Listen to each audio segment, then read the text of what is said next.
Hi hello എല്ലാവർക്കും നമസ്കാരം. ഞാനിന്ന് വന്നിട്ടുള്ളത് Sreenarayana Guru open university sociology വിദ്യാർത്ഥികളുടെ social formation in world history first സെമസ്റ്ററിലെ നമ്മൾ 4ാമത്തെ യൂണിറ്റ് എടുത്തുകൊണ്ടിരിക്കുകയായിരുന്നു. അതിൻ്റെ ഫസ്റ്റ് പാർട്ട് ഞാൻ അപ്ലോഡ് ചെയ്തിട്ടുണ്ട്. ഇനി 2ാമത്തെ പാർട്ട് ബാക്കി ഭാഗം കൂടി എടുക്കാനാണ് വന്നിട്ടുള്ളത്. ഇന്നത്തെ നമ്മുടെ യൂണിറ്റിൻ്റെ പേര് സൊസൈറ്റീസ് ആൻഡ് സോഷ്യൽ ചേഞ്ചസ് എന്നായിരുന്നു. അതിൽ നമ്മൾ എന്താണ് സോഷ്യൽ ചേഞ്ചിനുള്ള കാരണങ്ങൾ ഇതുവരെയാണ് നമ്മൾ പഠിച്ച് വെച്ചത്. ഇനി നമുക്ക് പഠിക്കാനുള്ളത് സാമൂഹിക മാറ്റത്തിൻ്റെ സിദ്ധാന്തങ്ങളാണ്. അപ്പോൾ സാമൂഹിക മാറ്റത്തിന് 4 വിശാലമായ സിദ്ധാന്തങ്ങളുണ്ട് എന്നാണ് പറയുന്നത്. ഒന്നാമത്തേതാണ് സാമൂഹിക മാറ്റത്തിൻ്റെ പരിണാമ സിദ്ധാന്തം, അതായത് evolution theory of social change. രണ്ടാമത്തേത് സാമൂഹിക മാറ്റത്തിൻ്റെ ചാക്രിക സിദ്ധാന്തം, cyclic theory of social change. മൂന്നാമത്തേത് സാമൂഹിക മാറ്റത്തിൻ്റെ പ്രവർത്തന സിദ്ധാന്തം, അതായത് functional theory of social change. നാലാമത്തേത് സാമൂഹിക മാറ്റത്തിൻ്റെ വൈരുദ്ധ്യ സിദ്ധാന്തം, അതായത് conflict theory of social change. അതിൽ ഒന്നാമത്തെ തിയറിയിലേക്കാണ് നമ്മൾ പോകുന്നത്. Evolutionary theory of social change, അതാണ് നമ്മുടെ ഒന്നാമത്തെ തിയറി. സമൂഹത്തിൻ്റെ പരിണാമ സിദ്ധാന്തങ്ങൾ സമൂഹങ്ങൾ വികസിക്കുന്നു എന്ന ആശയത്തെ അടിസ്ഥാനമാക്കിയുള്ള ഇതാണ് എവല്യൂഷണറി തിയറി. അതായത് സമൂഹം വികസിക്കുന്നു എന്ന ആശയത്തെ അടിസ്ഥാനമാക്കി, അതായത് കാലത്തിനനുസരിച്ച് സമൂഹങ്ങൾ വികസിക്കുന്നു. സമൂഹങ്ങൾ ലളിതമോ അടിസ്ഥാനമോ ആയതിൽ നിന്നാണ് സങ്കീർണമായ രൂപങ്ങളിലേക്ക് വികസിക്കുന്നത്. അപ്പം കാലത്തിനനുസരിച്ച് സമൂഹങ്ങൾ ലളിതമായതിൽ നിന്ന് സങ്കീർണമായതിലേക്ക് വികസിക്കുന്നു എന്നാണ് പറയുന്നത്, നമ്മുടെ എവല്യൂഷണറി തിയറി പറയുന്നുണ്ട്. ഈ പരിണാമ സിദ്ധാന്തത്തിന് 3 പ്രധാന രൂപങ്ങളുണ്ട് എന്നാണ് പറയുന്നത്. അതെന്താണ്? ഒന്ന് ലീനിയർ അല്ലെങ്കിൽ യൂണിലീനിയർ, അതായത് രേഖീയമോ ഏകരേഖയോ ആയ പരിണാമം. രണ്ടാമത്തേത് സാർവത്രിക പരിണാമം, അതായത് യൂണിവേഴ്സൽ എവല്യൂഷൻ. മൂന്നാമത്തേത് മൾട്ടി ലീനിയർ എവല്യൂഷൻ. ഇനി അതിൽ ഒന്നാമത്തെ എവല്യൂഷനിലേക്ക് പോവാണ്. ലീനിയർ അല്ലെങ്കിൽ യൂണിലീനിയർ പരിണാമം, അതായത് രേഖീയ പരിണാമം. സമൂഹങ്ങൾ പല ഘട്ടങ്ങളിലൂടെയും വികസിക്കുന്നുവെന്ന് സൂചിപ്പിക്കുന്ന ഒരു സിദ്ധാന്തമാണിത്. ലളിതത്തിൽ നിന്ന് സങ്കീർണമായ സംഘടനാ രൂപങ്ങളിലേക്ക് നീങ്ങുന്നു, അതായത് സമൂഹങ്ങൾ ലളിതത്തിൽ നിന്ന് സങ്കീർണമായ സംഘടനാ രൂപങ്ങളിലേക്ക് പല ഘട്ടങ്ങളിലൂടെയും വികസിക്കുന്നു എന്നാണ് പറയുന്നത്, ലീനിയർ എവല്യൂഷൻ പറയുന്നത്. 19ാം നൂറ്റാണ്ടിൻ്റെ ആദ്യകാല മനുഷ്യ സമൂഹ സിദ്ധാന്തം ഒരു നിശ്ചിത ഘട്ടങ്ങളിലൂടെ മെച്ചപ്പെട്ടതും കൂടുതൽ പോസിറ്റീവും പ്രയോജനകരവുമായ നാഗരിക തലങ്ങളിലേക്കുള്ള പുരോഗതിയായി സാമൂഹിക മാറ്റത്തെ പ്രതിപാദിക്കുന്നു. അതായത് ഈ മനുഷ്യ സമൂഹം ഒരു നിശ്ചിത ഘട്ടങ്ങളിലൂടെ മെച്ചപ്പെട്ടതും കൂടുതൽ പോസിറ്റീവും ആയ പ്രയോജനകരമൊക്കെ ആയ ഒരു നാഗരിക തലങ്ങളിലേക്ക് ഉള്ള പുരോഗതിയായിട്ട് തന്നെ പരിണമിക്കുന്നു എന്നാണ് പറയുന്നത്. അപ്പോൾ ഇവിടെ ഒരു രേഖീയമായിട്ടില്ലേ, ഒരു രേഖ വരച്ചാൽ ലളിതത്തിൽ നിന്ന് സങ്കീർണമായതിലേക്ക് അതിൻ്റെ പുരോഗതിയിലേക്ക് മാത്രം വികസിക്കുന്നതാണ് ഇവിടെ പറയുന്നത്.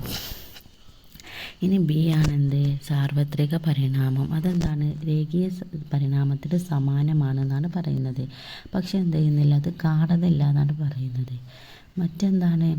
ഒരു ലളിതമായതിൽ നിന്ന് സങ്കീർണമായതിലേക്ക് ഇങ്ങനെ നിശ്ചിത ഘട്ടങ്ങളിലൂടെ പുരോഗതി കൈവരിച്ച് വരികയാണ്. പക്ഷെ ഇവിടെ അതിനോട് സമാനമാണ്, പക്ഷെ ചെയ്യാൻ പറ്റില്ല, നമുക്ക് കാണാൻ പറ്റില്ല.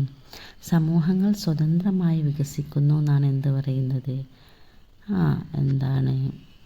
യൂണിവേഴ്സൽ എവല്യൂഷൻ പറയുന്നത് ഓരോ സംസ്കാരവും നാഗരികതയിലേക്കുള്ള തനതായ പാതയിലൂടെ വികസിക്കുന്നു. സ്വതന്ത്രമായിട്ടാണ് വികസിക്കുന്നത്. അത് നമുക്ക് ചെയ്യാൻ പറ്റില്ല, കാണാൻ കഴിയില്ല. അതും രേഖീയ പരിണാമം പോലെ തന്നെ ഒരു നിശ്ചിത ഘട്ടങ്ങളിലൂടെ കടന്നു പോവുകയാണ് ചെയ്യുന്നത്. അപ്പോൾ എന്താണ്, എല്ലാ സമൂഹങ്ങളും ഒരേ രീതിയിൽ വികസിക്കുന്നില്ല എന്ന് തിരിച്ചറിഞ്ഞുകൊണ്ട് സംസ്കാരത്തിലും സമൂഹത്തിലുമുള്ള വ്യത്യാസങ്ങളെ സിദ്ധാന്തം അംഗീകരിക്കുന്നു. രേഖീയ സിദ്ധാന്തം എന്ന് വെച്ചാൽ ഒരേപോലെ എന്താണ്, ഒരേ രീതിയിൽ അല്ലേ പുരോഗതിക്കായിട്ട് എന്താണ് ഇങ്ങനെ വികസിക്കുന്നതാണ്. പക്ഷെ ഇവിടെ എന്താണ്, എല്ലാവരും ഒരേ രീതിയിൽ എന്ത് ചെയ്യുന്നില്ല, വികസിക്കുന്നില്ല. അവ സ്വതന്ത്രമായിട്ടാണ് വികസിക്കുന്നത്. അപ്പോൾ എന്ത് ചെയ്യുന്നുണ്ട് അവർ അവരുടെ സംസ്കാരത്തിലും സമൂഹത്തിലൊക്കെ ഉള്ള മാറ്റങ്ങളെയും വ്യത്യാസങ്ങളൊക്കെ എന്ത് ചെയ്യുന്നുണ്ട്, ഈ ഒരു യൂണിവേഴ്സൽ എവല്യൂഷൻ തിയറി എന്ത് ചെയ്യുന്നത് പരിഗണിക്കുന്നുണ്ട്. മറ്റേലും അങ്ങനെ ആയിരുന്നില്ല. അവിടെ എന്താണ്, നേർരേഖയിലുള്ള ഒരു വികാസം, പുരോഗതിക്കായിട്ട് പോസിറ്റീവിന് മാത്രം എന്താണ് ഒരു നിശ്ചിത ഘട്ടങ്ങളിലൂടെയുള്ള ഇതായിരുന്നു. ഇനി മൂന്നാമത്തേതാണ് മൾട്ടി ലീനിയർ പരിണാമം. മൾട്ടി ലീനിയർ പരിണാമം എന്നത് സാമൂഹിക മാറ്റത്തെക്കുറിച്ചുള്ള ആധുനിക നരവംശ ശാസ്ത്രത്തിൻ്റെ കാഴ്ചപ്പാടാണ്. അത് വഴക്കമുള്ളതും തുറന്ന നിലയിലുള്ളതും സാർവത്രിക നിയമമല്ല. ആ ഒരു വഴക്കമുള്ളതും തുറന്ന നിലയിലുള്ള സാർവത്രിക നിയമമല്ല എന്നാണ് ഏത് തിയറി പറയുന്നത്, മൾട്ടി ലീനിയർ പറയുന്നത്. സാമൂഹിക മാറ്റത്തെ വ്യത്യസ്ത രീതികളിൽ നടക്കുന്ന ഒരു പ്രക്രിയയായാണ് എന്ത് കാണുന്നത്, ഈ ഒരു സിദ്ധാന്തം കാണുന്നത്. വ്യത്യസ്ത രീതിയിൽ നടക്കുന്ന പ്രക്രിയ ആയിട്ടാണ് എന്ത് കാണുന്നത്, ഈ സാമൂഹിക വികാസത്തെ ഈ മൾട്ടി ലീനിയർ സിദ്ധാന്തം കാണുന്നത്. മറ്റൊന്നും അങ്ങനെ ആയിരുന്നില്ല. എന്താണ്, ഒരേ നിശ്ചിത ഘട്ടങ്ങളിലൂടെ ഇങ്ങനെ കടന്നു പോകുന്ന ഇതായിരുന്നു അല്ലേ, ഒരേപോലെ പുരോഗതിക്കായിട്ട് ഉള്ളതായിരുന്നു എന്ത്, നമ്മൾ ആദ്യം പഠിച്ച രണ്ടെണ്ണം. പക്ഷേ ഇതങ്ങനെയല്ല. ഇതെന്താണ്, എന്താണ് സമൂഹത്തിൽ എന്താണ് സാമൂഹിക മാറ്റം എന്ന് പറയുന്നത് വ്യത്യസ്ത രീതികൾ നടക്കുന്ന ഒരു പ്രക്രിയയാണ്. അതെന്തല്ല, എല്ലാ സമൂഹവും ഒരേ ദിശയിൽ തന്നെയല്ല പോകുന്നത് എന്നാണ് ഏത് പറയുന്നത്, ഈ മൾട്ടി ലീനിയർ തിയറി പറയുന്നത്. അവ എന്താണ്, വ്യത്യസ്ത നിരക്കുകൾ, ദിശകൾ, സ്വഭാവങ്ങൾ എന്നിവ ഉപയോഗിച്ച് എന്താണ് സമൂഹം എന്താണ് സമത്തിൽ നിന്ന് എന്ത് ചെയ്യുന്നുണ്ട്, വലിയ തോതിലേക്ക് വികസിക്കുന്നു എന്ന് അത് അഭിപ്രായപ്പെടുന്നു. അപ്പോൾ നമുക്ക് ആ പേരിൽ തന്നെ അറിയാലേ, ലീനിയർ എന്ന് പറയുമ്പോൾ എന്താണ് ഒരു നേർരേഖയിലുള്ള വികസനം. മൾട്ടി ലീനിയർ എന്ന് പറയുമ്പോഴോ ഈ മൾട്ടി എന്ന് പറയുമ്പോൾ തന്നെ ഒരുപാടല്ലേ.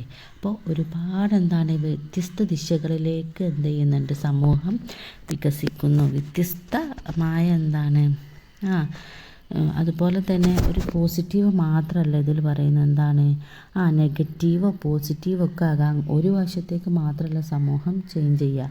എന്താണ് നെഗറ്റീവായിട്ട് താഴോട്ടും എന്ത് ചെയ്യാൻ പറ്റും, നെഗറ്റീവായിട്ടും ഒരു സമൂഹം വികസിക്കുന്നു എന്നാണ് പറയുന്നത്. അപ്പോൾ ഇതാണെന്ത് ഒന്നാമത്തെ evolutionary theory of social change. ഇനി രണ്ടാമത്തത് ചാക്രിക സിദ്ധാന്തം, അതായത് cyclic theory of social change. ജനനം, വളർച്ച തുടങ്ങിയ ആവർത്തിച്ചുള്ള പ്രക്രിയകളിലൂടെ നാഗരികതകൾ കടന്നു പോകുന്നതെന്ന് സൂചിപ്പിക്കുന്ന സാമൂഹിക വികാസത്തിൻ്റെ ഒരു സിദ്ധാന്തമാണ് ചാക്രിക സിദ്ധാന്തം. പക്വത, തകർച്ച, മരണം എന്നിവ ജീവജാലങ്ങളെപ്പോലെ തന്നെ, അതായത് നമ്മുടെ ജീവജാലങ്ങളെപ്പോലെ തന്നെയാണ് എന്ത് ചെയ്യുന്നത് ഇവർ സമൂഹത്തെയും കാണുന്നത്. നമ്മുടെ ജനനം, വളർച്ച, പക്വത, അതുപോലെ തന്നെ തകർച്ച, മരണം, ഇതൊക്കെ എന്തിനും ഉണ്ടാകുന്നുണ്ട്, ഒരു സമൂഹത്തിനും ഉണ്ടാകുന്നത്. അല്ലാതെ നേർരേഖയിലൂടെ മാത്രമല്ല സമൂഹം എന്ത് ചെയ്യുന്നത് സഞ്ചരിക്കുന്നത്. നമ്മളെ പോലെ എന്താണ് ഒരു മനുഷ്യനെ പോലെ തന്നെ എന്തുണ്ട്, ഒരു ലൈഫ് സൈക്കിൾ എന്തിനുണ്ട്, സമൂഹത്തിനും ഉണ്ട് എന്നാണ് എന്ത് പറയുന്നത്, ഈ സൈക്ലിക് സിദ്ധാന്തം പറയുന്നത്. പ്ലേറ്റോ, അരിസ്റ്റോട്ടൽ തുടങ്ങിയ പുരാതന ഗ്രീക്ക് ചിന്തകരാണ് എന്ത് ചെയ്തത്, ഈ ഒരു സിദ്ധാന്തം പ്രചരിപ്പിച്ചത്. അപ്പോൾ എന്താണ് വളർച്ചയുടെയും തകർച്ചയുടെയും വ്യത്യസ്ത ഘട്ടങ്ങളെ പ്രവചിക്കാവുന്ന ചക്രങ്ങളുടെ ഒരു പരമ്പരയിലൂടെയാണ് നാഗരികത പുരോഗമിക്കുന്നത്. അപ്പോൾ ഒരു സമൂഹത്തിന് എന്തുണ്ട്, വളർച്ചയും ഉണ്ടാവും തകർച്ചയും ഉണ്ടാവും, പിന്നെയും വളരും പിന്നെയും തകരും. അങ്ങനെ എന്താണ് ഒരു സൈക്ലിക് രീതി, അതായത് ചാക്രിക പരമ്പരയിലൂടെയാണ് എന്ത് സംഭവിക്കുന്നത്, സോഷ്യൽ ചേഞ്ച് സംഭവിക്കുന്നതെന്നാണ് ആര് പറയുന്നത്, ഈ സിദ്ധാന്തക്കാർ പറയുന്നത്. അപ്പോൾ ഇതിനൊരു 3 ഘട്ടമായിട്ട് തിരിച്ചിട്ടുണ്ട്. ജനനം, വളർച്ച. ഒരു സമൂഹം ജനിക്കുന്നതും അതിൻ്റെ വളർച്ചയും എന്താണ് ആദ്യഘട്ടം. അതുപോലെ തന്നെ എന്താണ് പക്വതയും സ്ഥിരതയും മധ്യഘട്ടം അല്ലേ. ഒരു സമൂഹം ഉണ്ടായി കുറച്ച് കഴിയുമ്പോൾ ആ സമൂഹത്തിന് സ്ഥിരത വരും, പക്വത വരും അല്ലേ. അതായത് നമ്മുടെ മനുഷ്യനെ പോലെ തന്നെ, അതാണ് മധ്യഘട്ടം. അതുപോലെ തന്നെ ലാസ്റ്റോ അതിൻ്റെ പാരമ്പര്യത്തിലെത്തിക്കഴിഞ്ഞാൽ എന്ത് ചെയ്യും, അത് ആ ഒരു നാഗരികത, ആ ഒരു സാമൂഹിക ചേഞ്ച് കുറയാൻ തുടങ്ങുകയും ഒടുവിൽ അത് തകരുകയും ചെയ്യും. അപ്പോൾ ഈ തകർച്ചയും മരണവും എന്താണ് മൂന്നാമത്തെ ഘട്ടം. ഇതാണ് എന്ത് പറയുന്നത് സൈക്ലിക് തിയറി പറയുന്നത്. അപ്പം ഈ ഒരു എന്താണ് സമൂഹത്തിൻ്റെ തകർച്ചയ്ക്ക് എന്തൊക്കെ കാരണമാകാം? അശാന്തി, പാരിസ്ഥിതിക തകർച്ച, സാമ്പത്തിക അസ്ഥിരത, ബാഹ്യ ഭീഷണികൾ തുടങ്ങിയ ഘടകങ്ങളൊക്കെ കാരണമായിട്ട് എന്ത് ചെയ്യും ഒരു സമൂഹം തുടരാം. അതായത് ഒരു സാമൂഹിക മാറ്റം എന്ന് പറയുന്നത് എന്താണ്? ഒരു സൈക്ലിക് ചേഞ്ച് പോലെ, മനുഷ്യൻ്റെ ഒരു ലൈഫ് സൈക്കിൾ പോലെയാണെന്നാണ് ആര് പറയുന്നത്? ഈ സിദ്ധാന്തം പറയുന്നത്. അങ്ങനെ എന്താണ് അപ്പോൾ ഈ ഒരു ഇത് എന്താണ് രേഖീയ പുരോഗതി എന്ന ആശയത്തെ വെല്ലുവിളിക്കുകയാണ് ചെയ്തത്. രേഖീയ പുരോഗതിയിൽ എന്താണ് ഒരു നേർരേഖയിൽ എങ്ങനെ വികസിച്ചു പോകുന്ന സമൂഹങ്ങളാണ് പറയുന്നത്. പക്ഷെ ഇവിടെ അങ്ങനെയല്ല. സമൂഹമാകുമ്പോൾ എന്തുണ്ടാവും? അത് വളർച്ച ഉണ്ടാവും, പക്വത വരും, സ്ഥിരത വരും. അതേപോലെ തന്നെ ആ സമൂഹത്തിന് തകർച്ചയും ഒക്കെ വരും എന്നാണ് ആര് പറയുന്നത്? ചാക്രിക സിദ്ധാന്തം പറയുന്നത്. ഇനി മൂന്നാമത്തേതാണ് എന്ത്? ഫങ്ഷണലിസ്റ്റ് സിദ്ധാന്തം. സാമൂഹിക ക്രമത്തിലും സ്ഥിരതയിലും ശ്രദ്ധ കേന്ദ്രീകരിക്കുന്ന ഫങ്ഷണലിസ്റ്റ് അല്ലെങ്കിൽ സ്ട്രക്ചറൽ ഫങ്ഷണലിസം സിദ്ധാന്തങ്ങൾ സാമൂഹിക മാറ്റത്തെ വിശദീകരിക്കാനുള്ള പരിമിതമായ കഴിവിൻ്റെ പേരിൽ പലപ്പോഴും വിമർശിക്കപ്പെടുന്നു. അപ്പോൾ ഈ ഒരു സിദ്ധാന്തം പറയുന്നത് എന്താണെന്ന് വെച്ചാൽ സുസ്ഥിരതയും ക്രമവും നിലനിർത്താൻ വിവിധ ഭാഗങ്ങൾ ഒരുമിച്ച് പ്രവർത്തിക്കുന്ന ഒരു ജീവിയായാണ് സമൂഹത്തെ ഇവർ കാണുന്നത്. അതായത് ഒരു സമൂഹത്തിന് എന്തുണ്ട്? ഒരുപാട് ഘടകങ്ങളുണ്ട്, വിവിധ ഭാഗങ്ങളുണ്ട്. അപ്പം ഈ സമൂഹത്തിൻ്റെ സുസ്ഥിരതയും അതുപോലെ തന്നെ ക്രമവും നിലനിർത്താൻ എന്ത് വേണം? ഈ ഭാഗങ്ങളൊക്കെ എന്ത് ചെയ്യണം? നല്ല രീതിയിൽ പ്രവർത്തിക്കേണ്ട ആവശ്യമുണ്ട്. എങ്കിൽ മാത്രമേ എന്തുണ്ടാവുള്ളൂ? ഒരു സാമൂഹിക മാറ്റം ഉണ്ടാവുകയുള്ളൂ അല്ലേ? അതുപോലെ തന്നെ എന്താണ് നമ്മുടെ മനുഷ്യനെ പോലെ തന്നെയാണ് എന്ത് ചെയ്യുന്നത് സമൂഹത്തെയും. നമുക്ക് ഒരുപാട് ഭാഗങ്ങളുണ്ടല്ലോ, നമുക്ക് ഒരുപാട് അവയവങ്ങളുണ്ട്. ഇതൊക്കെ എന്താണ് ഒരുമിച്ച് പ്രവർത്തിച്ചെങ്കിലേ നമുക്ക് എന്തുണ്ടാവുള്ളൂ? നല്ല ആരോഗ്യവും സ്ഥിരതയും അതുപോലെ തന്നെ ക്രമവും ഒക്കെ ഉണ്ടാവുള്ളൂ. അതുപോലെ തന്നെയാണ് സമൂഹത്തെയും ആര് താരതമ്യപ്പെടുത്തിയിരിക്കുന്നത്? ഫങ്ഷണലിസ്റ്റ് തിയറിക്കാർ സാമ്യപ്പെടുത്തിയിരിക്കുന്നത്. എന്താണ് ഓരോ സമൂഹത്തിനും എന്താണ് ഓരോ ഭാഗത്തിനും ഒരു പ്രത്യേക പ്രവർത്തനമുണ്ട്. ഒരു ഭാഗം അതിൻ്റെ പ്രവർത്തനം നിർവഹിക്കുന്നതിൽ പരാജയപ്പെട്ടാൽ എന്താവും? അത് സമൂഹത്തിൻ്റെ മൊത്തത്തിലുള്ള പ്രവർത്തനത്തെ തടസ്സപ്പെടുത്തുമെന്നാണ് പറയുന്നത്. അതായത് ഫങ്ഷണലിസ്റ്റുകൾ എന്താണ് ഈ സമൂഹത്തെ സന്തുലിതാവസ്ഥയായിട്ടാണ് കാണുന്നത് അല്ലേ? ഓരോ ഭാഗവും എന്ത് ചെയ്യാണ്? അതിൻ്റെ ക്ഷേമത്തിന് സംഭാവന ചെയ്യുന്നു. സമൂഹത്തിൻ്റെ മൊത്തത്തിലുള്ള പ്രവർത്തനത്തെ തടസ്സപ്പെടുത്താതെ ക്രമാനുഗതമായ ഒരു പ്രക്രിയയാണ് മാറ്റം കാണുന്നത്. എന്നിരുന്നാലും എന്താണ് ഒരു സമൂഹം അല്ലേ? ആ സമൂഹത്തിൽ എന്തുണ്ടാവും? ആഗോളവൽക്കരണം, സാങ്കേതിക പുരോഗതി പോലുള്ള ബാഹ്യ ഘടകങ്ങൾ എന്ത് ചെയ്യും? സമൂഹത്തെ സ്വാധീനിക്കും. അതുപോലെ തന്നെ നമ്മുടെ സമൂഹത്തിലെ രാഷ്ട്രീയ സാമൂഹിക ചലനങ്ങളൊക്കെ എന്ത് ചെയ്യും? ഇതുപോലുള്ള ആന്തരിക ഘടകങ്ങളും എന്തിലേക്ക് നയിക്കും? മാറ്റങ്ങളിലേക്ക് നയിക്കും എന്നാണ് പറയുന്നത്. എന്നിരുന്നാലും സമൂഹത്തെ ഒരു സന്തുലിതാവസ്ഥയിൽ കൊണ്ടുപോകാനാണ് ആര് ശ്രമിക്കുന്നത്? ഫങ്ഷണലിസ്റ്റ് തിയറിക്കാർ ശ്രമിക്കുന്നത്. അതിൻ്റെ എല്ലാ ഭാഗങ്ങളും എന്താണ് ക്ഷേമത്തോടെ പ്രവർത്തിക്കണം. ഒരു ഭാഗം തകരാറിലായാലും എന്ത് ചെയ്യും? സമൂഹത്തിൻ്റെ ക്രമം തന്നെ തെറ്റുമെന്നാണ് പറയുന്നത്. ഇനി അടുത്തതാണെന്ത്? നാലാമത്തെ തിയറിയാണ് വൈരുദ്ധ്യ സിദ്ധാന്തം. ഫങ്ഷണലിസ്റ്റ് സിദ്ധാന്തങ്ങൾക്കുള്ള പ്രതികരണമായി വൈരുദ്ധ്യ സിദ്ധാന്തങ്ങൾ ഉയർന്നു വന്നു. അപ്പോൾ ഈ ഫങ്ഷണലിസ്റ്റിന് നേരെ വിപരീതമായിട്ടാണ് എന്ത് വന്നത്? കോൺഫ്ലിക്റ്റ് തിയറി വന്നത്. അതായത് നമ്മൾ പറഞ്ഞു മറ്റേ ഫങ്ഷണലിസ്റ്റിൽ എന്താണ് പറയുന്നത്? സമൂഹത്തിൻ്റെ വിവിധ ഭാഗങ്ങൾ എന്ത് വേണം? ഒരുപോലെ പ്രവർത്തിച്ച് നല്ല ക്ഷേമത്തിന് വേണ്ടി പ്രവർത്തിക്കണമെങ്കിലേ എന്തുണ്ടാവുള്ളൂ? സമൂഹത്തിന് നല്ലതായ മാറ്റങ്ങൾ ഉണ്ടാവുള്ളൂ എന്നാണ് അവർ പറയുന്നത്. പക്ഷേ ഇവർ പറയുന്നത് എന്താണെന്ന് വെച്ചാൽ ഈ സ്ഥാപനങ്ങളും സമ്പ്രദായങ്ങളും സമൂഹത്തിൻ്റെ ഭാഗങ്ങളാണ് ഈ സ്ഥാപനങ്ങൾ, സമ്പ്രദായങ്ങൾ ഇവരൊക്കെ അവരുടെ സ്വന്തം നേട്ടത്തിനായി ശക്തമായ ഗ്രൂപ്പുകളാൽ പരിപാലിക്കപ്പെടുന്നുവെന്നും ഇത് സാമൂഹിക അസമത്വത്തിലേക്കും സംഘർഷത്തിലേക്കും നയിക്കും. അതായത് നമ്മുടെ ഫങ്ഷണലിസ്റ്റൊക്കെ പോസിറ്റീവായി കാണുമ്പോൾ ഇവരെന്താണ് ചെയ്യുന്നത്? നെഗറ്റീവായിട്ടാണ് കാണുന്നത്. ഈ സ്ഥാപനങ്ങളും സമ്പ്രദായങ്ങളൊക്കെ അവരുടെ നേട്ടത്തിനായി ശ്രമിക്കുമ്പോൾ എന്തുണ്ടാവും? അത് സാമൂഹിക അസമത്വത്തിലേക്കും സംഘർഷത്തിലേക്കും നയിക്കുന്നു എന്ന് ഈ ഒരു കോൺഫ്ലിക്റ്റ് തിയറിക്കാർ വാദിച്ചു. അപ്പോൾ എന്താണ് ഈ സൈദ്ധാന്തികർ വിശ്വസിക്കുന്ന എന്താണെന്ന് വെച്ചാൽ മാറ്റത്തിന് എന്ത് വേണം? സംഘർഷം വേണമെന്നാണ് ആര് വാദിക്കുന്നത്? കോൺഫ്ലിക്റ്റ് തിയറിക്കാർ വാദിക്കുന്നത്. വിവിധ ഗ്രൂപ്പുകൾ അധികാരത്തിനും വിഭവങ്ങൾക്കും വേണ്ടി പോരാടുമ്പോഴാണ് സാമൂഹിക മാറ്റം സംഭവിക്കുന്നത്. എന്താണ് മാറ്റത്തിന് സംഘർഷം വേണം. അതുപോലെ തന്നെ വിവിധ ഗ്രൂപ്പുകൾ അധികാരങ്ങൾക്കും വിഭവങ്ങൾക്കും വേണ്ടി പോരാടണം. അപ്പോഴാണ് എന്ത് സംഭവിക്കുന്നത്? സാമൂഹിക മാറ്റം സംഭവിക്കുന്നത്. സംഘട്ടന സിദ്ധാന്തത്തിലെ പ്രധാന ചിന്തകനായ കാൾ മാർക്സ്, അതായത് കോൺഫ്ലിക്റ്റ് തിയറിയുടെ പ്രധാന ചിന്തകൻ ആരാണ്? കാൾ മാർക്സ് ആണ്. അദ്ദേഹത്തിൻ്റെ അഭിപ്രായത്തിലാണ് ഈ സമൂഹത്തിൻ്റെ ചരിത്രം എന്ന് പറയുന്നത് വർഗ സമരത്തിൻ്റെ ചരിത്രമാണെന്നും അതുപോലെ തന്നെ ബൂർഷ്വാസി തൊഴിലാളി വർഗത്തെ ചൂഷണം ചെയ്യുകയും ഒടുവിൽ ഒരു വിപ്ലവത്തിലേക്ക് നയിക്കുകയും ചെയ്തു എന്നാണ് കാൾ മാർക്സ് വാദിക്കുന്നത്.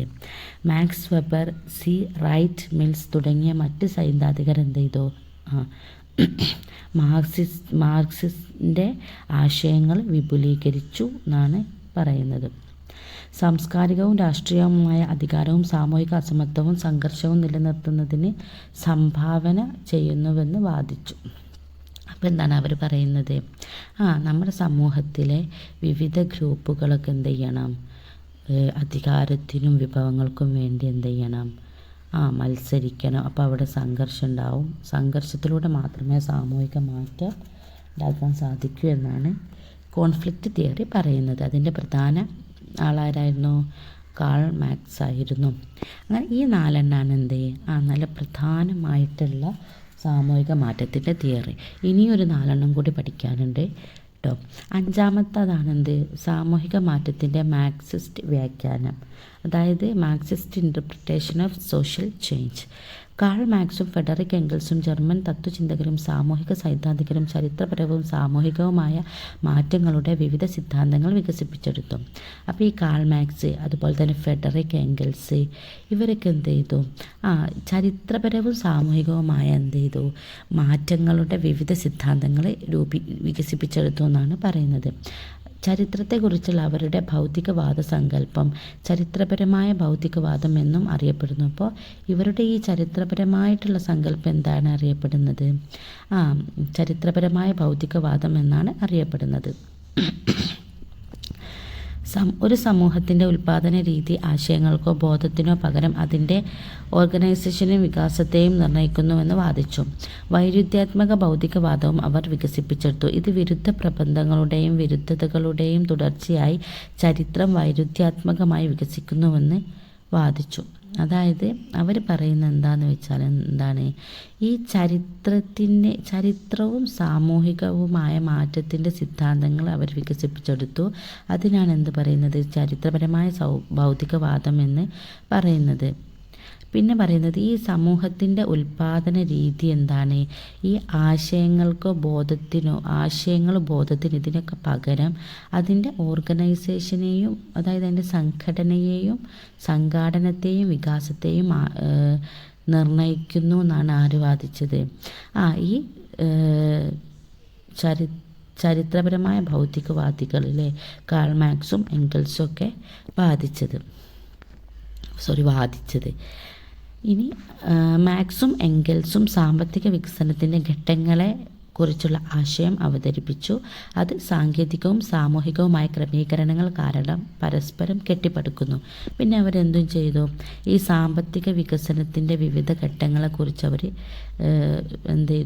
അവതരിപ്പിച്ചു. അപ്പോൾ അവർ പറയുന്നത് എന്താണെന്ന് വെച്ചാൽ ഈ സാമ്പത്തിക വികസനം അതിൻ്റെ സാങ്കേതികവും സാമൂഹികവുമായ ക്രമീകരണങ്ങൾ കാരണമാണ് കെട്ടിപ്പടുക്കുന്നത് എന്നാണ് പറയുന്നത്. ഈ സമൂഹങ്ങൾ വിവിധ സാമൂഹിക സാമ്പത്തിക സംവിധാനങ്ങളിലൂടെ കടന്നു പോകുന്നുണ്ട്. ഈ സമൂഹങ്ങൾ വിവിധ സാമൂഹിക സാമ്പത്തിക സമ്പ്രദായങ്ങളിലൂടെ കടന്നു പോകുന്നുണ്ട്. അടിമത്തം, ഫ്യൂഡലിസം, മുതലാളിത്തം, കമ്മ്യൂണിസം എന്നിങ്ങനെ ഓരോ ഘട്ടവും വികസിക്കുന്നത് മുമ്പത്തേതുമായുള്ള സംഘർഷം മൂലമാണ്. അപ്പോൾ അവരുടെ ആശയം ഈ സംഘർഷത്തിലൂടെയാണ് ഉൽപാദന രീതി ഇതൊക്കെ വളരുന്നത്, അതിൻ്റെ സംഘാടനം വികസനം എന്നൊക്കെ നിർണ്ണയിക്കുന്നത്. അതുപോലെ തന്നെ ഈ സാമ്പത്തിക പുരോഗതിക്ക് വിവിധ ഘട്ടങ്ങളുണ്ട്. വിവിധ ഘട്ടങ്ങളിലൂടെയാണ് സാമ്പത്തിക പുരോഗതി ഉണ്ടാവുന്നത്. പിന്നെന്താ അവർ പറഞ്ഞത്? ഈ വിവിധ സാമൂഹിക സാമ്പത്തിക സംവിധാനങ്ങളിലൂടെ എന്ത് ചെയ്യുന്നുണ്ട്, സമൂഹങ്ങൾ കടന്നു പോകുന്നുണ്ട്. അങ്ങനെയാണ് എന്ത് ചെയ്തത്, അടിമത്തം, ഫ്യൂഡലിസം, മുതലാളിത്തം, കമ്മ്യൂണിസം, ഇതൊക്കെ എന്താണ് മുമ്പത്തേതിലുള്ള സംഘർഷത്തിൽ നിന്നാണ് ഉണ്ടായത് എന്നാണ് പറയുന്നത്. മറ്റൊരു പ്രധാന സിദ്ധാന്തമായ ഇക്കണോമിക് ഡിറ്റർമിനിസം ബിസിനസ് ഉടമസ്ഥതയോ തൊഴിലാളിയോ പോലുള്ള സാമ്പത്തിക ബന്ധങ്ങൾ സമൂഹത്തിലെ രാഷ്ട്രീയ സാമൂഹികവുമായ ക്രമീകരണങ്ങളുടെ അടിത്തറയാണെന്ന് അഭിപ്രായപ്പെടുന്നു. അപ്പോൾ അവിടെ തന്നെയാണ് ഇക്കണോമിക് ഡിറ്റർമിനിസം എന്ന് പറയുന്നത്. അവർ പറയുന്നത് എന്താണെന്ന് വെച്ചാൽ ബിസിനസ് ഉടമസ്ഥത, തൊഴിലാളി പോലുള്ള സാമ്പത്തിക ബന്ധങ്ങൾ, അല്ലേ, ബിസിനസ് ഉടമസ്ഥത അതുപോലെ തന്നെ തൊഴിലാളി ഇവ പോലുള്ള സാമ്പത്തിക ബന്ധങ്ങൾ എന്താണ് ഈ സമൂഹത്തിലുള്ള രാഷ്ട്രീയവും സാമൂഹികവുമായ ക്രമീകരണങ്ങളിലൂടെയാണ് രൂപപ്പെടുന്നത്. ഈ സിദ്ധാന്തം അംഗങ്ങളെ പരസ്പര വിരുദ്ധമായ സാമ്പത്തിക ക്ലാസുകളായി വിഭജിക്കുന്നു. അപ്പോൾ ഈ സിദ്ധാന്തമാണ് എന്ത് ചെയ്യുന്നത്, ഒരു സമൂഹത്തിലെ അംഗങ്ങളെ വിവിധ സാമ്പത്തിക ക്ലാസുകളായിട്ട് എന്ത് ചെയ്യുന്നത്, വിഭജിക്കുന്നത്. ഇനി അടുത്തതാണ് മാർക്സിസ്റ്റ് ശ്മശാന സിദ്ധാന്തം. അപ്പോൾ ഇതിൽ തന്നെ നമ്മൾ മൂന്നാമത്തെ പഠിക്കാൻ പോകണം. ഒന്നെന്താണ് നമ്മുടെ ചരിത്രപരമായ ഭൗതികവാദം, അല്ലെ ചരിത്രപരമായ ഭൗതിക സിദ്ധാന്തം. മറ്റൊന്നാണ് എക്കണോമിക് ഡിറ്റർമിനിസം. അടുത്തതാണ് മാർക്സിസ്റ്റ് ശ്മശാന സിദ്ധാന്തം, അതായത് ശവക്കുഴികളുടെ വാദം, ചരിത്രത്തിൻ്റെ വൈരുദ്ധ്യ സിദ്ധാന്തം എന്നൊക്കെ എന്ത് ചെയ്യുന്നുണ്ട്, ഇതിനെ അറിയപ്പെടുന്നുണ്ട്. ഈ ഒരു ഇതുള്ളത് എന്താണെന്ന് വെച്ചാൽ നമ്മുടെ കമ്മ്യൂണിസ്റ്റ് മാനിഫെസ്റ്റോ ഉദ്ധരണിയെ അടിസ്ഥാനമാക്കിയുള്ളതാണ് മാർക്സിസ്റ്റ് ശ്മശാന സിദ്ധാന്തം. അതിൽ പറയുന്നത് എന്താണെന്ന് വെച്ചാൽ ഈ ബൂർഷ്വാസി എന്ന് പറയുന്ന വർഗം ഉൽപ്പാദിപ്പിക്കുന്നത് എന്താണ്, എല്ലാത്തിനും ഉപരിയായി അവരെന്താണ് സ്വന്തം ശവക്കുഴികളാണ് സ്വന്തം കുഴി തോണ്ടുക എന്നൊക്കെ പറയില്ല, അതാണ് ബൂർഷ്വാസികൾ ചെയ്യുന്നതെന്നാണ് നമ്മുടെ കമ്മ്യൂണിസ്റ്റ് മാനിഫെസ്റ്റോ ഉദ്ധരിക്കുന്നത്. മുതലാളിത്തത്തിൻ്റെ ആന്തരിക വൈരുദ്ധ്യങ്ങൾ അതിൻ്റെ അനിവാര്യമായ നാശത്തിലേക്ക് നയിക്കുമെന്ന് സിദ്ധാന്തം വാദിക്കുന്നു. അതായത് മുതലാളിത്തം എന്ത് ചെയ്യും, അതിൻ്റെ ആന്തരിക വൈരുദ്ധ്യങ്ങൾ അവരുടെ നാശത്തിലേക്ക് തന്നെ നയിക്കും. അതുപോലെ തന്നെ ഈ തൊഴിലാളി വർഗം എന്ത് ചെയ്യും, ബൂർഷ്വാസിയെ അട്ടിമറിച്ച് കമ്മ്യൂണിസം സ്ഥാപിക്കുന്നത് വരെ എന്ത് ചെയ്യും, തൊഴിലാളി വർഗം ആളുകളെ തൊഴിലാളി വർഗത്തിലേക്ക് തള്ളിവിടും. അപ്പോൾ ഈ കമ്മ്യൂണിസം വന്നില്ലെങ്കിൽ എന്താവും, തൊഴിലാളികളൊന്നും എന്ത് ചെയ്യും, തൊഴിലാളികളാവും. ബൂർഷകളും മുതലാളികളും ഒന്നും അങ്ങനെ തന്നെ ആയിരിക്കുമെന്നാണ് പറയുന്നത്. ഇനി ആറാമത്തതാണ് സാങ്കേതിക സിദ്ധാന്തം, ടെക്നോളജിക്കൽ തിയറി. ഈ സാങ്കേതിക വിദ്യ ഉപകരണങ്ങൾ സൃഷ്ടിക്കുന്നതിനും പ്രകൃതി വിഭവങ്ങൾ ഉപയോഗിക്കുന്നതിനുമുള്ള അറിവിൻ്റെ ഉപയോഗം ഒരു സമൂഹത്തിലെ സാമൂഹിക ബന്ധങ്ങളെ സാരമായി ബാധിക്കുന്നു. അതായത് നമ്മുടെ സമൂഹത്തിൽ ഉണ്ടായി വരുന്ന സാങ്കേതിക പുരോഗതി, അതുപോലെ തന്നെ ഉപകരണങ്ങൾ, സാങ്കേതിക വിദ്യ, ഈ അറിവ്, ഇതൊക്കെ എന്ത് ചെയ്യും, ഒരു സമൂഹത്തിലെ സാമൂഹിക ബന്ധങ്ങളെ ബാധിക്കുന്നു എന്നാണ് പറഞ്ഞിട്ടുള്ളത്, ഈ ഒരു സിദ്ധാന്തം പറഞ്ഞിട്ടുള്ളത്.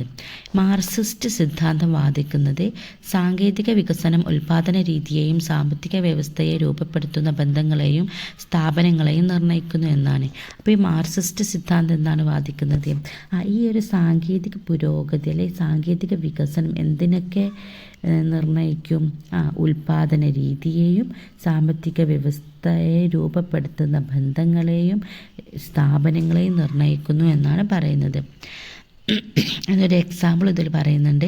18-ാം നൂറ്റാണ്ടിലെ വ്യാവസായിക വിപ്ലവ സമയത്ത് ആവി എഞ്ചിൻ കണ്ടുപിടിച്ചത് ഫാക്ടറികളുടെ ഉയർച്ചയ്ക്കും കാര്യക്ഷമത വർദ്ധിക്കുന്നതിനും ചിലവ് കുറയ്ക്കുന്നതിനും പുതിയ തൊഴിൽ രൂപങ്ങൾക്കും കാരണമായി. ദ്രുതഗതിയിലുള്ള സാങ്കേതിക മാറ്റത്തിൻ്റെയും ഡിജിറ്റൽ സാങ്കേതിക വിദ്യയുടെയും ഓട്ടോമേഷൻ്റെയും നിലവിലെ യുഗം ജോലിയെയും സമ്പദ് വ്യവസ്ഥയെയും മാറ്റിമറിച്ചപ്പോൾ ഈ ആവി എഞ്ചിൻ 18-ാം നൂറ്റാണ്ടിൽ കണ്ടുപിടിച്ച ഫാക്ടറികളുണ്ടായ എന്ത് ചെയ്തു, നമ്മുടെ സമൂഹത്തിലെ ജോലി, സമ്പദ് വ്യവസ്ഥ ഇതിനൊക്കെ മാറ്റിമറിച്ചു. അതിൻ്റെ ഫലമായിട്ട് എന്തുണ്ടായി, തൊഴിലാളി ധ്രുവീകരണങ്ങളൊക്കെ വർദ്ധിച്ചു, അല്ലേ, ഒരു പുതിയ തൊഴിലാളികൾ വളർന്നു വന്നു, ഈ ഫാക്ടറി അതിലൊക്കെ ജോലി ചെയ്യുന്നത്. സാങ്കേതിക വിദ്യയിലെ മാറ്റങ്ങൾ സാമ്പത്തിക ഘടനയെ മാത്രമല്ല വിശാലമായ അപ്പോൾ ഈ ഒരു സാങ്കേതികത ഉയർന്നപ്പോൾ ഈ സാമ്പത്തികം മാത്രമല്ല എന്ത് ചെയ്തത് മാറിയത്, ഈ സാമൂഹികവും രാഷ്ട്രീയവുമായ പ്രത്യാഘാതങ്ങൾ ഉണ്ടാകുമെന്നാണ് ആര് വാദിച്ചത്, നമ്മുടെ മാർക്സിസ്റ്റ് വാദിച്ചത്. ഒരു പ്രത്യേക ഉൽപാദന രീതിയുടെ ആധിപത്യം, സാമൂഹിക ബന്ധങ്ങൾ, അധികാരഘടനകൾ, ഭരണകൂടം, നിയമവ്യവസ്ഥ, സാംസ്കാരിക മാനദണ്ഡങ്ങൾ തുടങ്ങിയ സ്ഥാപനങ്ങൾ രൂപപ്പെടുന്നു. സാമൂഹ്യ മാറ്റം മനസ്സിലാക്കാൻ സാമ്പത്തിക വികസനത്തെ നയിക്കുന്നതും സാമൂഹിക ബന്ധങ്ങളെ രൂപപ്പെടുത്തുന്നതുമായ അടിസ്ഥാന സാങ്കേതിക മാറ്റങ്ങൾ വിശകലനം ചെയ്യേണ്ടത് അത്യാവശ്യമാണ്. അപ്പോൾ ഇതാണ് എന്താ പറയുന്നത്, ടെക്നോളജി, അതായത് സാങ്കേതിക വിദ്യ വികസിക്കുന്നത് എന്തിന് കാരണമാകും? ആ ഒരു സമൂഹത്തിലെ സമ്പദ്ഘടന മാത്രമല്ല വികസിക്കുക, അതുപോലെ തന്നെ അതിൻ്റെ ഫലമായിട്ട് സാമൂഹികവും രാഷ്ട്രീയമായിട്ടുള്ള പ്രത്യാഘാതങ്ങളും ഉണ്ടാക്കുമെന്നാണ് എന്ത് പറയുന്നത്, ഈ ഒരു സിദ്ധാന്തം, അത് മാർക്സിസ്റ്റ് ഈ ഒരു സാങ്കേതിക വിദ്യയെ അടിസ്ഥാനമാക്കി പറയുന്നത്. ഇനി അടുത്തതാണ് 7ാമത്തത് മൾട്ടി കോഷൻ തിയറി. ചരിത്രപരമായ മാറ്റം സങ്കീർണവും രാഷ്ട്രീയ, സാമ്പത്തിക, സാമൂഹിക, സാംസ്കാരിക, പാരിസ്ഥിതിക സംഭവങ്ങളുമായി ബന്ധപ്പെട്ട ഒന്നിലധികം കാരണങ്ങളാൽ ബന്ധപ്പെട്ടതാണെന്നാണ് പറയുന്നത്. അപ്പോൾ ഈ ചരിത്രപരമായ മാറ്റം എന്ന് പറയുന്നത് എന്തിൻ്റെയൊക്കെ അടിസ്ഥാനത്തിലുള്ളതാണ്? സങ്കീർണമാണ്. അതോടൊപ്പം തന്നെ ഈ രാഷ്ട്രീയ, സാമ്പത്തിക, സാമൂഹിക, സാംസ്കാരിക, പാരിസ്ഥിതിക സംഭവങ്ങളുമായി ബന്ധപ്പെട്ട് ഒന്നിലധികം കാരണങ്ങൾ ഉണ്ടാകുന്നതാണ്. അല്ലാതെ ഈ ഒരു പ്രസ്താവന എന്താ സൂചിപ്പിക്കുന്നത് എന്ന് വെച്ചാൽ, ചരിത്രപരമായ മാറ്റം ഒരു കാരണത്തിൻ്റെയോ ഘടകത്തിൻ്റെയോ ഫലമല്ല. അതായത് ഏതെങ്കിലും ഒരു കാരണം ഉണ്ടായി എന്ന് വെച്ചിട്ട് എന്തുണ്ടാവില്ല, ചരിത്രപരമായ മാറ്റം ഉണ്ടാവില്ല. ഇപ്പോൾ ഉദാഹരണത്തിന് രാഷ്ട്രീയ മാറ്റം ഉണ്ടായെന്ന് വെച്ചിട്ട് എന്ത് ചെയ്യില്ല, ആ ഒരു ചരിത്രപരമായ മാറ്റം ഉണ്ടാവണമെന്നില്ല. ഏതെങ്കിലും ഒരു ഘടകം മാറിയെന്ന് വെച്ചിട്ട് എന്തുണ്ടാവണമെന്നില്ല, ചരിത്രപരമായ മാറ്റം ഉണ്ടാവണമെന്നില്ല. മറിച്ച് സങ്കീർണമായ വഴികളിൽ ഇടപെടുന്ന ഘടകങ്ങളുടെ സംയോജനത്തിൻ്റെ ഫലമായാണ് എന്തുണ്ടാകുന്നത്, ചരിത്രപരമായ മാറ്റം ഉണ്ടാകുന്നത്. ഈ ഘടകങ്ങളൊക്കെ സംയോജിച്ച് വരുമ്പോഴാണ് എന്തുണ്ടാകുന്നത്, സാമൂഹിക മാറ്റം ഉണ്ടാകുന്നത്. മാക്സ് വെബർ എന്ന സാമൂഹ്യ ശാസ്ത്രജ്ഞൻ ചരിത്ര സംഭവങ്ങൾ ബന്ധമോ നേരിട്ടുള്ള ഇറക്കുമതിയോ ഇല്ലാതെ വികസിച്ച സ്വതന്ത്ര കാരണ ശൃംഖലകളുടെ കൂടിച്ചേരലിൻ്റെ ഫലമാണെന്ന് വാദിച്ചു. ഇതിനർത്ഥം ചരിത്ര സംഭവങ്ങൾ നിർണ്ണയിക്കുന്നത് ഒരു കാരണമോ ഒരു ഘടകമോ അല്ല, മറിച്ച് പ്രവചനാതീതമായ രീതിയിൽ ഇടപെടുന്ന ഒന്നിലധികം കാരണ ശൃംഖലകളാണ്. അതായത് ഈ മാക്സ് വെബർ വാദിച്ചത് എന്താണെന്ന് വെച്ചാൽ, ചരിത്രമായ സംഭവങ്ങൾ ഒരു കാരണമോ ഒരു ഘടകമോ അല്ല നിർണ്ണയിക്കുന്നത്.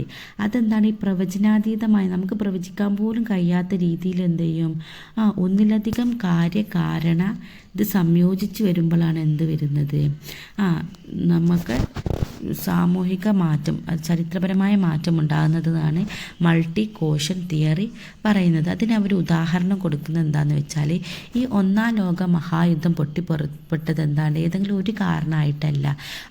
ഇത് നിരവധി ഘടകങ്ങൾ സംയോജിച്ച് വന്നിട്ടുണ്ട്. അവയാണ് ആയുധ മത്സരം, സഖ്യങ്ങൾ, സാമ്രാജ്യത്വ നയങ്ങൾ, ആർച്ച് ഡ്യൂക്ക് ഫ്രാൻസിസ് ഫെർഡിനാൻഡിൻ്റെ കൊലപാതകം. ഈ ഘടകങ്ങളൊക്കെ സംയോജിച്ച് വന്നതിൻ്റെ ഫലമായിട്ടാണ് എന്തുണ്ടായത്, 1-ാം ലോക മഹായുദ്ധം പൊട്ടിപ്പുറപ്പെട്ടത് എന്നാണ് പറയുന്നത്. ഇനി 8ാമത്തതാണ് ലോക systems theory, world system theory. ലോക ചരിത്രവും സാമൂഹിക മാറ്റവും മനസ്സിലാക്കുന്നതിനുള്ള ഒരു സമീപനമാണ് അതായത് ലോകത്തിലെ ചരിത്രപരവും സാമൂഹികവുമായ മാറ്റം മനസ്സിലാക്കാനുള്ളതാണ് ഈ വേൾഡ് സിസ്റ്റം തിയറി എന്ന് പറയുന്നത്.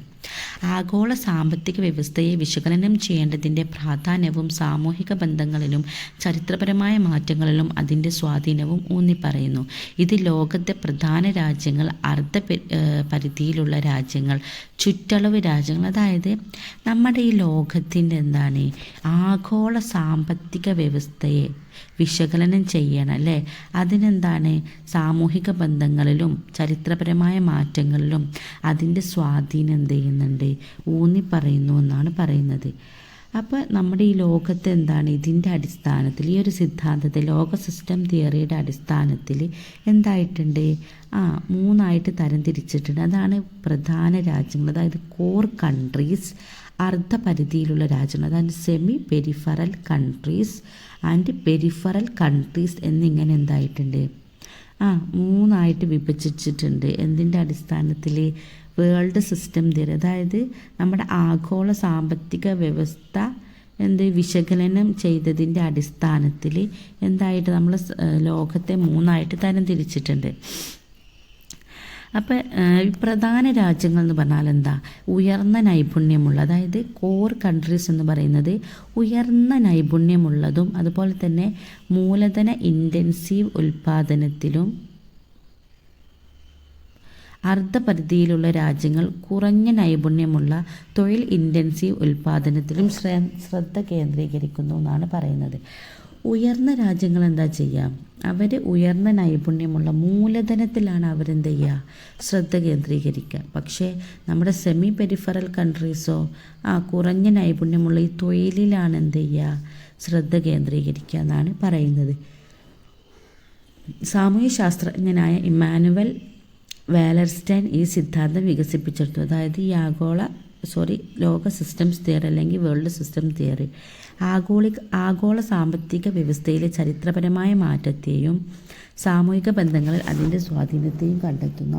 ആഗോളപരമായിട്ടുള്ള ചരിത്രപരമായ മാറ്റം അതുപോലെ തന്നെ സാമ്പത്തികപരമായ മാറ്റമാണ് എന്ത് പറയുന്നത്, വേൾഡ് സിസ്റ്റം തിയറി പറയുന്നത്. ഇതിൻ്റെ ആളാരാണ്, ഇമ്മാനുവൽ വാലർസ്റ്റൈനാണ് ഈ വേൾഡ് സിസ്റ്റം തിയറിയുടെ ആൾ.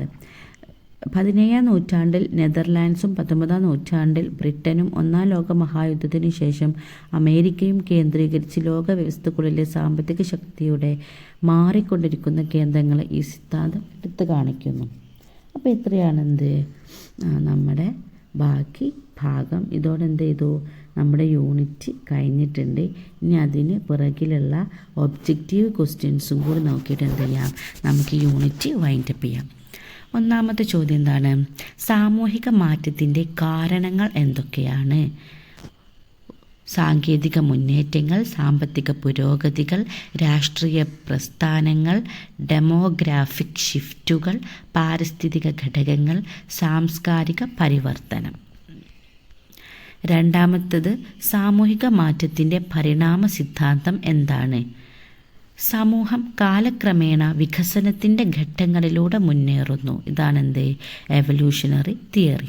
വൈരുദ്ധ്യ സിദ്ധാന്തം സാമൂഹിക മാറ്റത്തെ എങ്ങനെ വിശദീകരിക്കുന്നു? അതായത് കോൺഫ്ലിക്റ്റ് തിയറി.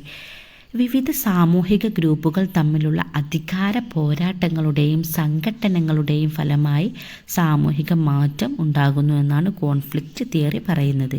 നാലാമത്തെ ചോദ്യം, ചരിത്രത്തിൻ്റെയും സാമൂഹിക മാറ്റത്തിൻ്റെയും മാർക്സിസ്റ്റ് വ്യാഖ്യാനം എന്താണ്?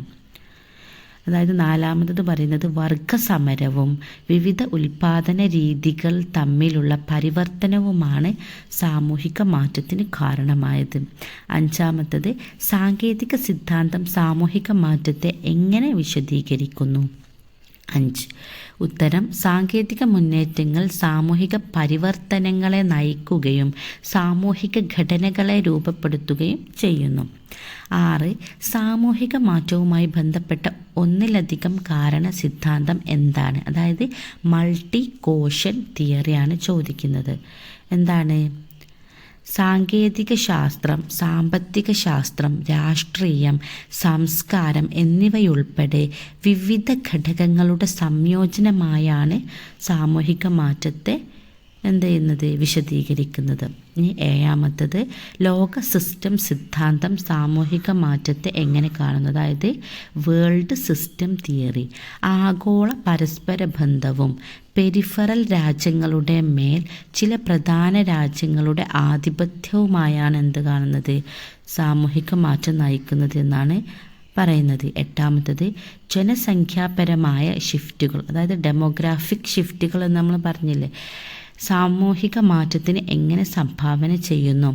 ജനസംഖ്യയുടെ വലിപ്പം, ഘടന, വിതരണം എന്നിവയിലെ മാറ്റങ്ങൾ സാമൂഹിക എറ്റൽ മാനദണ്ഡങ്ങൾ, മൂല്യങ്ങൾ, സ്ഥാപനങ്ങൾ എന്നിവയിൽ മാറ്റത്തിന് ഇടയാക്കും.